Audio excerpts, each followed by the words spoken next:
अस्सलामुअलैकुम दोस्तों, हमारे यहाँ कब्रिस्तान ईद उल फितर में सबसे पहले अपने असीज़ व कारब को मिलने के लिए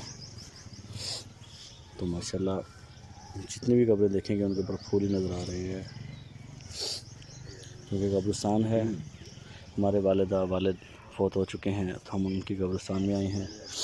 और यहाँ पे जितने भी मदफन हैं, जहाँ तक मैं देख रहा हूँ तमाम पे फूल नज़र आ रहे हैं माशाल्लाह। हम ही नहीं, इस कब्रिस्तान के तमाम लोग जो उनके वारिस हैं पीछे दुनिया में, वो उनको भूलते नहीं और भूलना चाहिए भी नहीं।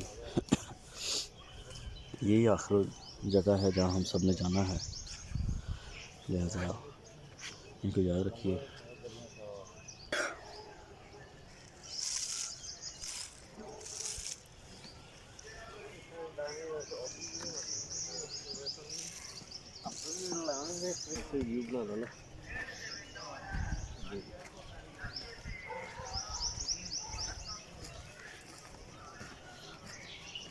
बहुत बड़ा कब्रिस्तान है माशाल्लाह। जहाँ देखती हैं सफाई सुथराई, लोगों ने पानी मारा हुआ है कब्रिस्तान पे, झाड़ू लगाया हुआ है और फूलों की बरसात की हुई है।